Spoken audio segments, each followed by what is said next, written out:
तो गीता में भगवान श्री कृष्ण कहते हैं, ममेव वांसो जीवलोके जीवभूतः सनातनः मनः कष्टानि इंद्रियाणि प्रकृति अस्थानि कर्षति। अर्थात जीव जो है वह मेरा ही सनातन अंश है। मतलब हमेशा से, सनातन मतलब हमेशा से, जब से है, जब से मेरा ही अंश है।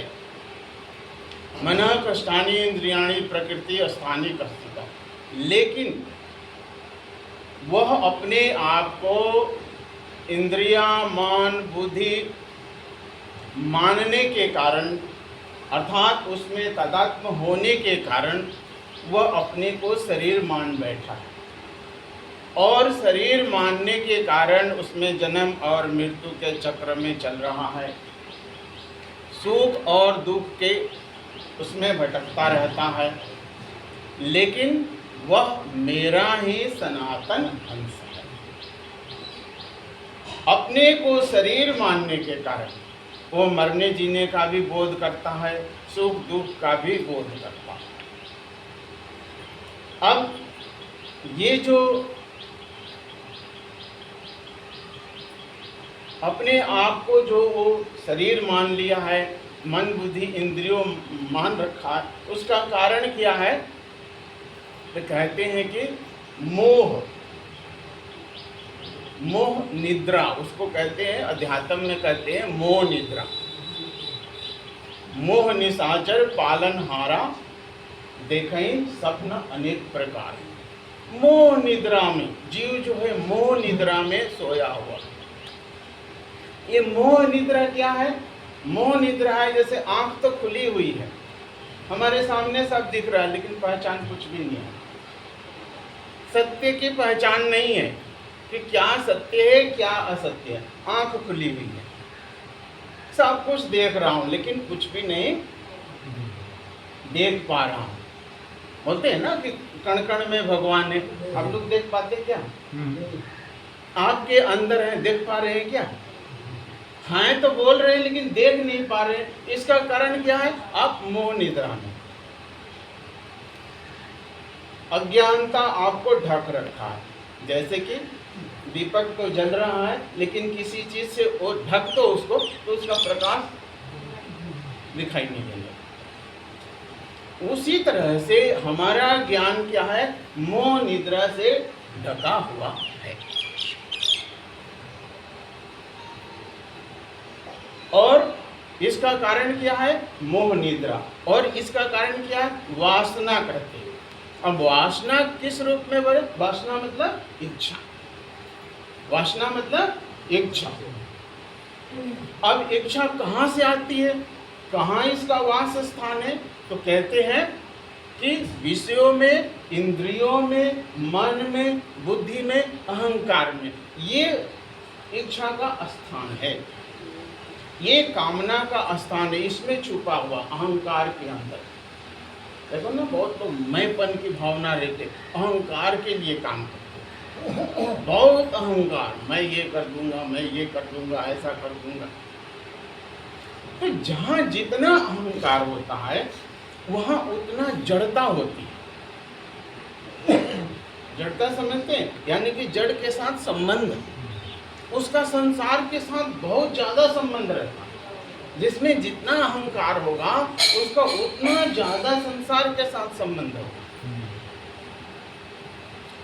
और ये जो वासना है किस रूप में हमारे सामने आती है? तो रूप में, रस में, गंध में, स्पर्श में और स्वाद में। किसी चीज की गंध आई तो आप खींचे जाते हैं ना, या तो उससे आकर्षित होते हो या आप उससे घृणा करते हो। कोई शब्द आपके कान में आए तो या तो उससे दूरी बनाओगे या उसकी तरफ खींचे जाओगे शब्द के रूप में। स्पर्श के रूप में आता है, स्वाद के रूप में आता है। किसी चीज का आपने स्वाद लिया है तो आपका मन उसमें घूमता रहता है। तो ये जो विषय हैं, ये जो कामना है, हमारे सामने रस के रूप में, गंध के रूप में, स्वाद के रूप में, रूप के रूप में ये हमारे सामने आता रहता है।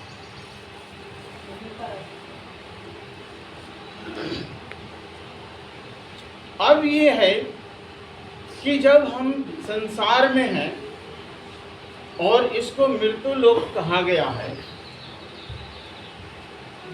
तो कुछ भी कर लो आप, सुख और दुख हमारे जीवन में रहेगा। जैसे कि रात और दिन, सुख और दुख आएगा, चाहे पुण्य कर्म कर लो चाहे पाप कर्म कर लो, दोनों में सुख दुख आएंगे आपको। क्योंकि ये जो शरीर हमारा बना है, ये इसमें दोनों कर्म हमारे हैं, पाप भी है पुण्य भी है, इसलिए सुख भी आएंगे कभी दुख भी आएंगे, हमेशा दुख नहीं आएंगे, हमेशा सुख आएंगे। तो क्या करना चाहिए?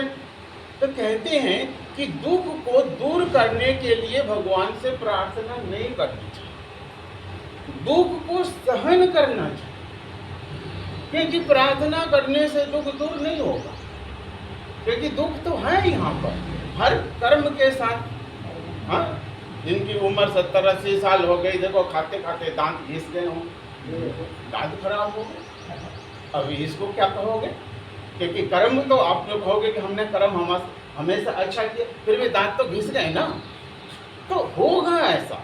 तो कहते हैं कि हमें दुख को दूर करने के लिए प्रार्थना नहीं करनी चाहिए, प्रार्थना इस बात की करो कि हे प्रभु, मुझे इतनी शक्ति दो कि मैं इन कष्टों को सह सकूं, इतनी शक्ति दो कि मैं कष्टों को सह सकूं। क्योंकि दुख नहीं आएगा ये तो असंभव चीज है। दुख का सुख का इलाज नहीं है, सुख नहीं चाहोगे तब भी आएगा, दुख नहीं चाहोगे तब कोई दुख चाह रहा है? नहीं चाह रहा है, लेकिन आ रहा है ना। कुछ हमारी गलतियों से आ जाता, कुछ प्रारब्ध बस आ जाते हैं, वो आएंगे। तो दुख को सहन करने की शक्ति हमें मांगनी, क्योंकि इतिहास भी हमें देखना चाहिए। कुछ इतिहास में देखना, आप लोगों ने हिरण्यकश्यप का नाम सुना हो। जब उसको पता चला कि मृत्यु तेरी होगी, कोई भी यहाँ अमर नहीं है, हर लोग यहाँ आए हैं, जो पैदा हुआ है वो मरेगा, तो उसने तपस्वी था ही वो, भगवान से आशीर्वाद मांगा। क्या मांगा? दिन में ना मरूं, रात में ना मरूं, सुबह को ना मरूं, शाम को ना मरूं, किसी इंसान से ना मरूं, किसी जानवर से ना मरूं, किसी हथियार से ना मरूं, अस्त्र शस्त्र से ना मरूं। तो भगवान ने कहा ठीक है, वो मस्त। लेकिन हो गया कुछ और, सुबह को ना मरूं, शाम को ना मरूं, ऐसे टाइम में मरा जाना, सुबह था ना। हाँ, तो इसका इलाज नहीं है। मांग लो कि दुख ना मिले, यहाँ जाकर मैं करो, यहाँ भंडारा कर लो, यहाँ कर लो, इसका इलाज नहीं है।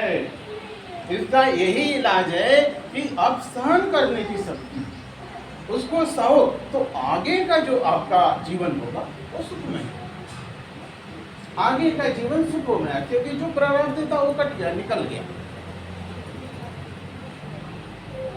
तो सहन करने की शक्ति हमें मांगनी चाहिए। जब सहन करने की शक्ति हमारी हो जाएगी तो जो हमारे बुरे प्रारब्ध हैं वो कट जाएंगे, और जब बुरे प्रारब्ध कटेंगे तो अच्छे हमारे बच रहे हैं, अच्छे होंगे, सुख प्रदान हो। तो इसीलिए जीव जो है परमात्मा का ही अंश है, भगवान का ही अंश है।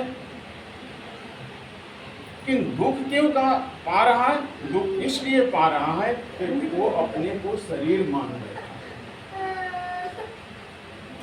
क्योंकि शरीर जो है मरने मिटने वाला है, और ये व्याधि वाला है। व्याधि अर्थात इसमें रोग लगेगा। ये मिट्टी का 5 तत्वों का बना हुआ है, इसमें रोग लगेगा। इसलिए इस रोग का निवारण क्या है? कहते हैं कि सभी बीमारियों की एक दवा है कि उस प्रभु का नाम का आप सुमिरन, प्रभु का नाम का सुमिरन, और निरंतर, और कर्म जो भी हम कर रहे हैं, अच्छे कर रहे हो, कुछ भी कर्म कर रहे हो, उसको कहते हैं कि कर्म को परमात्मा को समर्पित करो। जो भी आप अच्छे बुरे कर्म, जब तक उसको समर्पित नहीं करते हो परमात्मा को, तब तक कहते हैं कि वो शुभ कर्म नहीं बनता। शुभ कर्म नहीं बनता है जब तक हम कर्म को समर्पित नहीं किए। तो कर्म को सुबह से शाम तक आप करते हो, जो भी कर्म किया आपने वो समर्पित कर दो प्रभु को। समर्पित क्या है? हे प्रभु तुम ही करने वाले हो, मैं नहीं, मैं एक निमित्त मात्र हूँ, यंत्र जैसा। उसके लिए शब्द आया यंत्र जैसा। जैसे यंत्र को कोई चला रहा है ना तो चल जा रहा है, बंद कर दिया तो अपने में उसको चलने की शक्ति नहीं। तो कहते हैं कि यंत्र बन और सभी कर्मों को समर्पण करना। नहीं समर्पण करेंगे तो उसमें मैंपन होगा, और मैंपन होगा वो क्या हो? सकाम कर्म हो गया। तो सकाम कर्म क्या है? दुख देने वाला कर्म। उस दिन में मैं पिछला सत्संग में बताया। तो सकाम कर्म नहीं करें कि निष्काम कर्म। कर्मण्येवाधिकारस्ते वहाँ पर कहते हैं कि मनुष्य का केवल और केवल अधिकार है कर्म। कर्म में आप स्वतंत्र हो, अच्छे भी कर सकते हो, बुरे भी कर सकते हो, स्वतंत्र हो, कोई रोकने वाला नहीं। प्रकृति का नियम रोकने का नहीं है। प्रकृति का नियम है जो भी आपको छूटा छोड़ दिया, जो करोगे उसका दंड मिलेगा, उसकी रिवार्ड मिलेगी और उसका दंड मिलेगा। ये प्रकृति का नियम। तो प्रकृति के नियम को हमें समझना पड़ेगा। तो पहली चीज है कि सबसे पहला क्या है? बेसिक जो चीज, हमारा आहार, हमारा व्यवहार, हमारा चरित्र, हमारा कर्म सही होना चाहिए।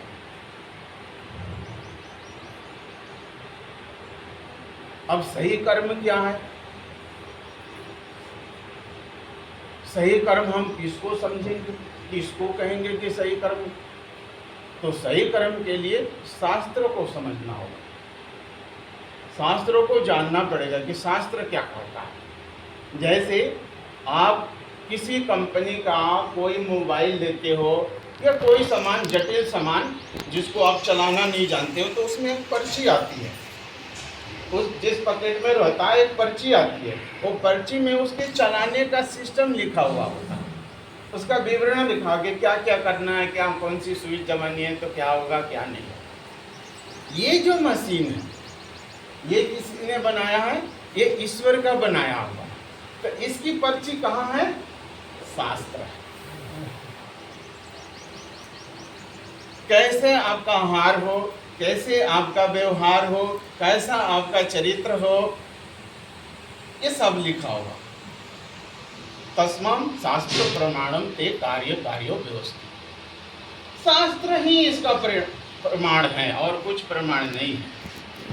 शास्त्र प्रमाण है कि कैसा करना चाहिए। तो तस्मात शास्त्र प्रमाणम ते कार्य कार्यो, कार्य की व्यवस्था एक दी गई है, वो शास्त्रों में दिया गया, उसको आपको जानना पड़ेगा। जानोगे तो ये ठीक रहेगा, सही रहेगा। और अपनी मनमानी करोगे क्या होगा? खराब हो जाएगा। एक दिन के लिए समय नहीं मिलता है ना, बीमार हो जाते हो तो 8 दिन सब काम, नुकसान भी हुआ, जो पैसा जेब में था वो भी गया, काम का नुकसान हुआ, और ये तो अनमोल है, अनमोल, ये अनमोल है, इसका भी नुकसान है। तो कहते हैं कि बुद्धिमान लोग ऐसा काम नहीं करते, जो शरीर का नुकसान हो, धन का भी नुकसान हो, और क्या क्या का, बहुत चीज़ों का नुकसान हो, काम का नुकसान। तो समझदार लोग ये काम नहीं करते। उनको पहले पढ़ना चाहिए कि ये शरीर को कैसे चलाना है, और ये बात शास्त्रों में कही गई है। शास्त्रों को जानना। अब शास्त्रों को नहीं पढ़ रहे तो गुरुओं को सुनो, संत महात्माओं को सुनो, उनकी वाणी को सुनो, क्या कहते हैं, कैसे इस जीवन को जीना चाहिए। और इसके लिए आपको समय निकालना पड़ेगा।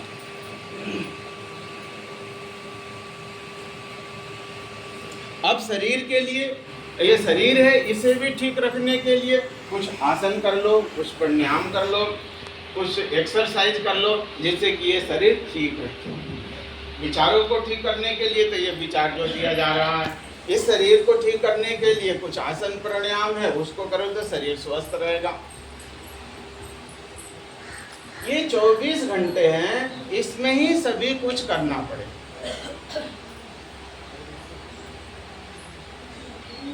ज्यादा भोगों की तरफ ध्यान रहेगा तो भोग से जितना भोग उतना रोग।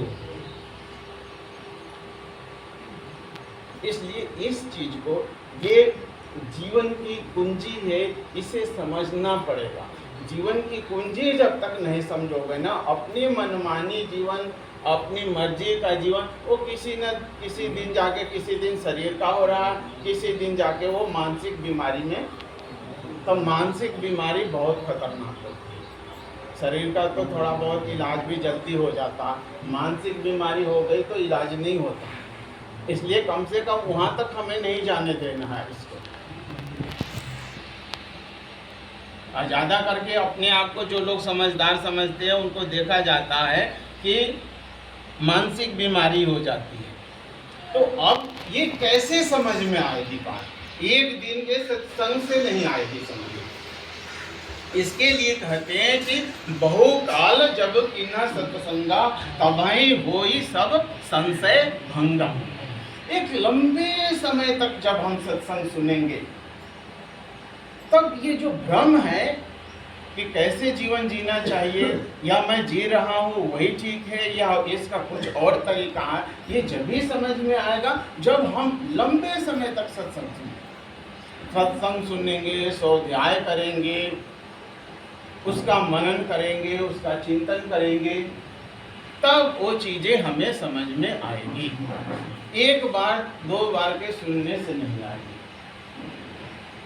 और जो चीज नहीं समझ में आए उसको फिर जानना, उसमें जिज्ञासा रहना, उसको जानने के लिए, क्योंकि जब तक उसको समझ नहीं पाओगे जीवन में कैसे उतारेंगे। तो वो चीज, जो चीज हम सुन रहे हैं, वो चीज हमें समझ में आ रही है नहीं आ रही है, तो जहाँ भी है आपका संपर्क संत महात्मा जो है उनसे, जिन्होंने अपने जीवन को उस तरफ ले जा रहे हैं, जिन्होंने अपने जीवन में कुछ तप किया, जिन्होंने अपने जीवन में कुछ तप किया है, उनसे जानिए। तो जीवन कैसे चलना है, इसकी कुंजी हमारे साथ है, और ये सत्संग के द्वारा मिलता है। और सत्संग के साथ साथ सुमिरन जो होता है हमने,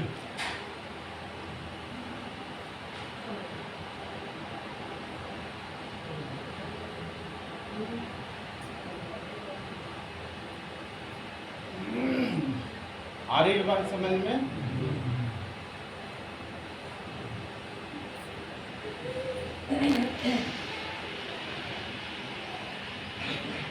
तो जब तक ये हमारे अंदर कामना रहेगी, तब तक हमें घुमाती रहेगी।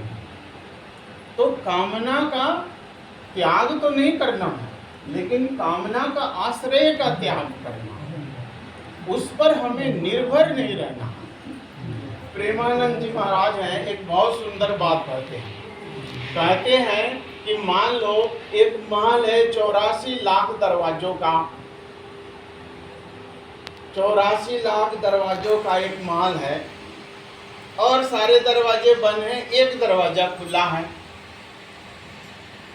और उसमें आप हो, और ऐसे ऐसे करके जा रहे हो, और जहाँ पर दरवाजा खुला है वहाँ पहुँचते पहुँचते कहते हैं खुजली लग गई।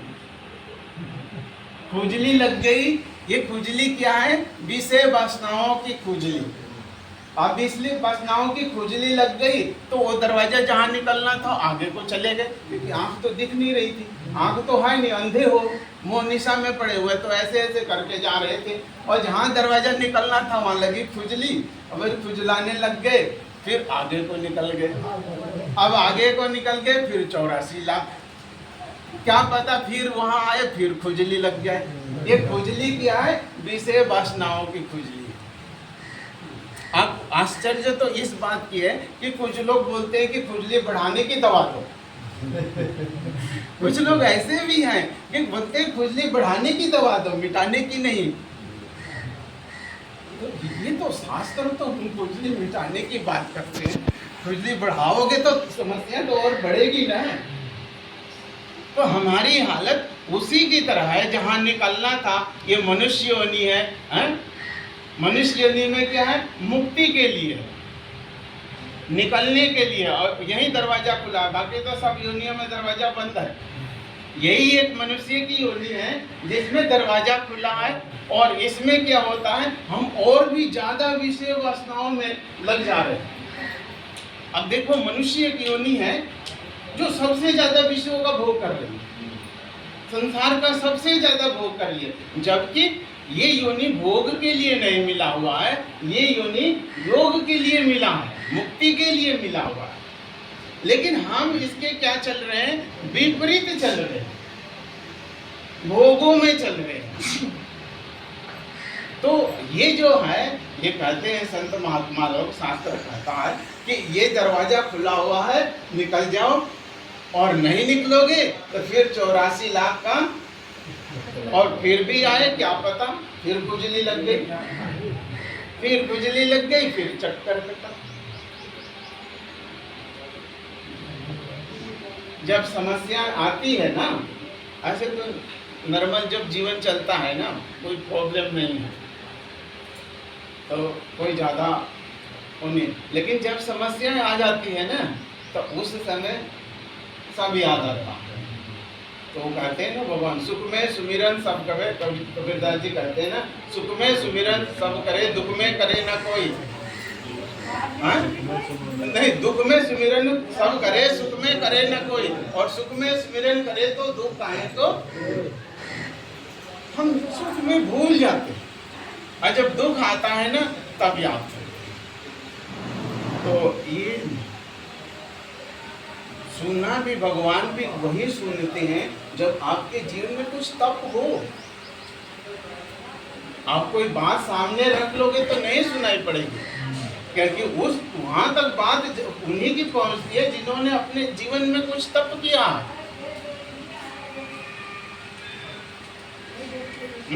जैसे कि संसार में धनवान वाले की बात धनवान सुनते हैं ना, बलवान वालों की बात बलवान लोग सुनते हैं।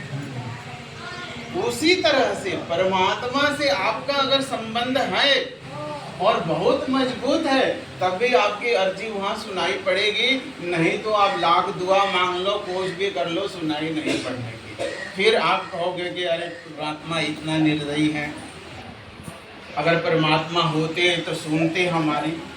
लेकिन सुनाने के लिए आपकी एक उतनी पहुंच भी तो होनी चाहिए ना, उस तरह की आपकी एक पहुंच भी तो होनी चाहिए ना। उसमें पहुंच क्या है, आपका पवित्र मन की पवित्रता है, कर्म की पवित्रता है, शरीर की पवित्रता है, आचरण की पवित्रता है। ये सब चीजें आपके अंदर रहेगा तब तो ये वाणी आपकी वहां तक जाएगी, नहीं तो वाणी आपकी बिल्कुल कमजोर है, क्योंकि शुद्धता नहीं है, अशुद्धता है इसमें। तो कहते हैं कि इसमें चक्कर लगाना है बार बार, तब तक भोगों में चले जाओ, और नहीं तो मुक्त होना चाहते हो, कुछ अच्छा जीवन चाहते हो, इससे भी बहुत बढ़िया जीवन, इससे भी सुखमय जीवन, तो तप है उसके लिए तप। क्योंकि गंदगी को साफ करने, जो गंदगी नहीं साफ होती है पाउडर से, डिटर्जेंट से, उसको आग में डालना पड़ता है। बहुत सारे दाग लग जाते हैं जो नहीं छूटते, तो उसमें आग में डालना। तो ऐसे बहुत सारे हमारे प्रारब्ध, बहुत सारे कर्म होते हैं जो साधारण ये दान पुण्य से खत्म नहीं होते। कुछ लोग सोचते हैं कि दान कर देंगे, ऐसा कर देंगे, वह इससे खत्म नहीं होता। उसके पीछे एक ही है कि भगवान का सुमिरन, मनन, चिंतन और निरंतर हो।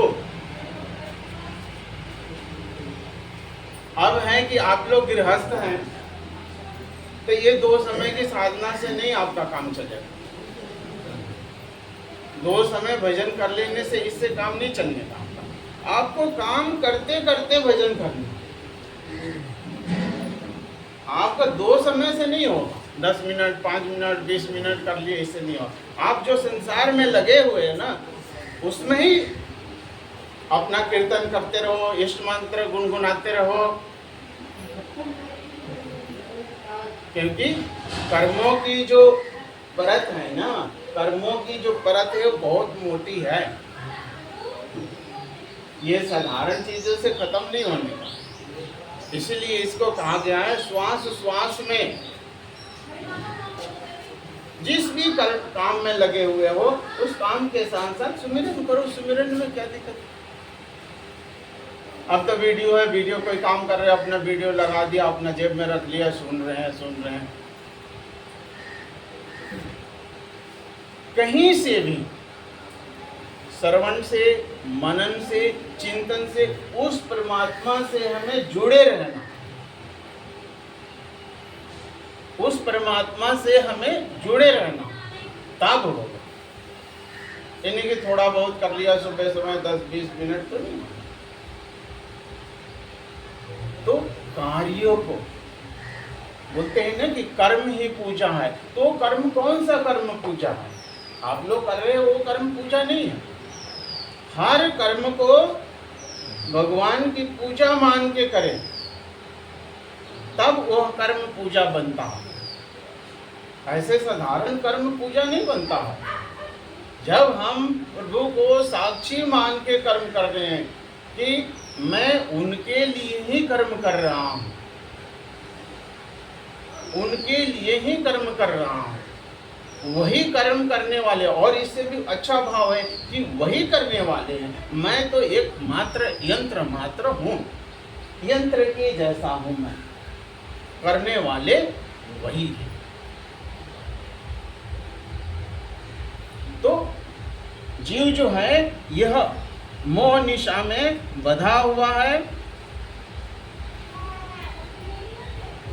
और इस मोह निशा से निकलने के लिए आपको क्या चाहिए? भजन बल चाहिए। देखो मन संसार की तरफ क्यों भागता है? क्योंकि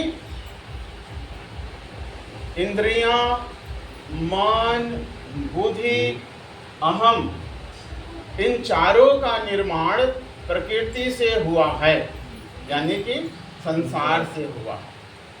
बहुत आसान समझने के लिए क्यों भाग रहा है? आप लोग भी बोलते हैं ना मन भाग रहा है। कहाँ भाग रहा है? संसार की तरफ तक भाग रहा है, और यह संसार से अलग कहीं भागता है? भागेगा कहाँ? देखा ही नहीं है। संसार से अलग कुछ देखा ही नहीं है। वो जब भी भागेगा संसार में भागेगा।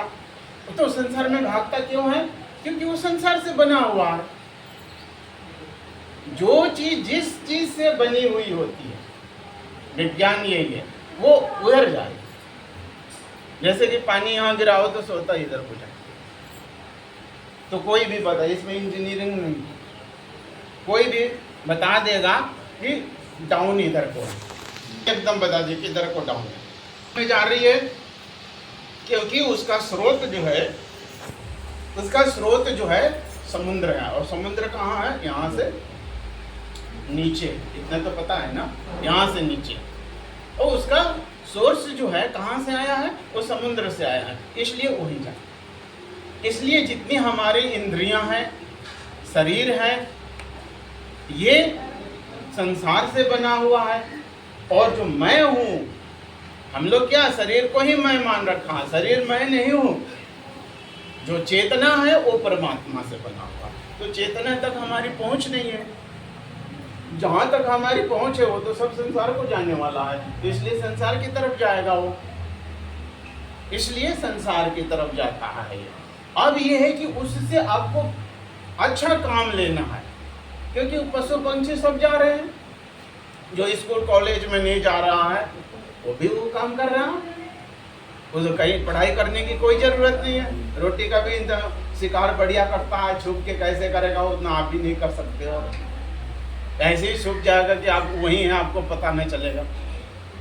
तो ये तो सब करते हैं, ये तो प्रकृति का नियम है। इसमें ज्यादा बुद्धि लगाने की जरूरत नहीं है।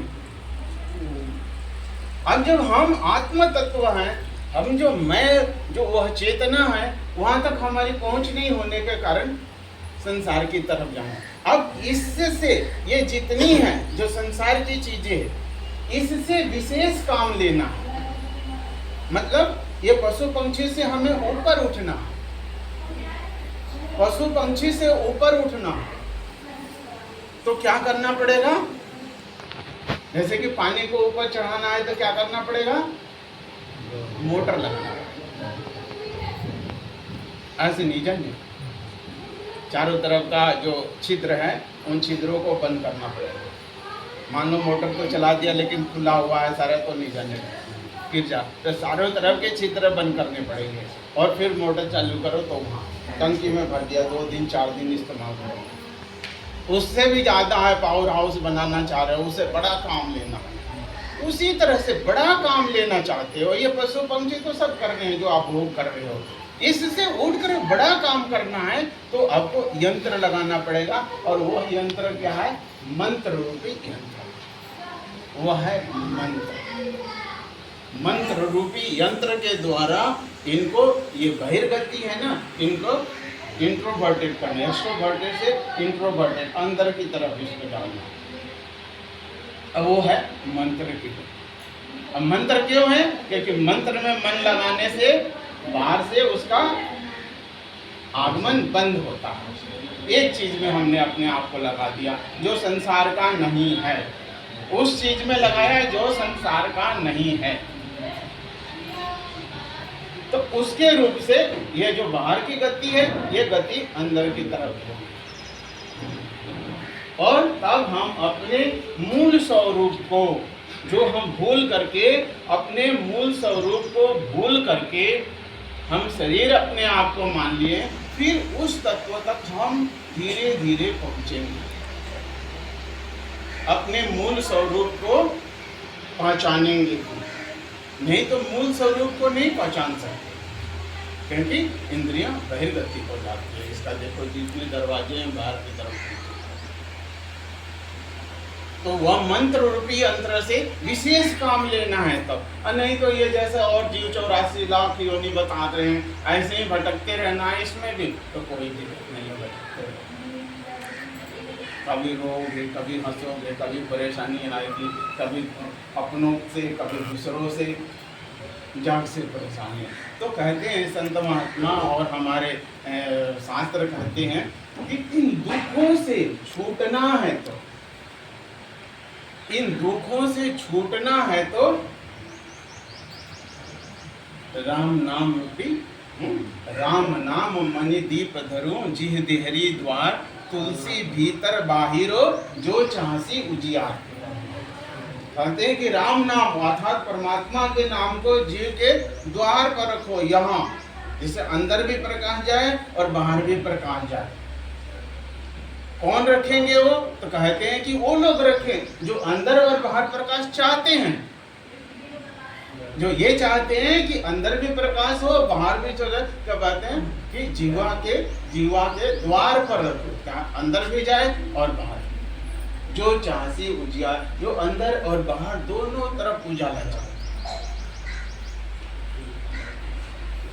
और उजाला नहीं चाहते हैं तो फिर मस्ती लेते रहो इसमें। मस्ती के बाद दूसरा भी चीज आएगा, क्योंकि ये चक्कर एक जगह नहीं रहता है। ये चक्का है ना, ये सृष्टि चक्र है ना, ऐसे घूमता रहता है। रात आया, दिन, फिर रात, फिर दिन, फिर रात, फिर दिन। और ऐसे भी अगर विवेक से हम देखें तो भी ऐसे भी शरीर एक दिन जाना ही है। तो शास्त्र कहते हैं क्यों ना उत्तम मृत्यु को प्राप्त हो। मृत्यु तो मिलनी ही है, मृत्यु तो सबको मिलनी है।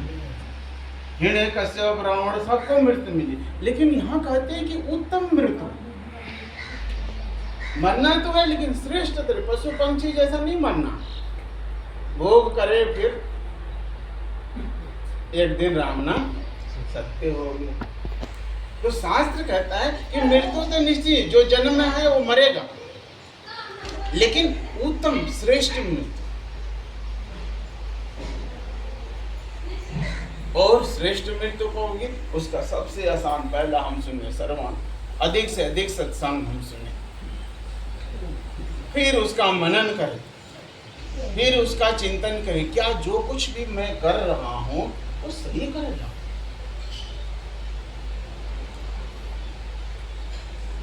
और नहीं चिंतन करोगे तो फिर वैसी मनमानी जीवन जियोगे तो बस वही मनमानी जीवन नहीं।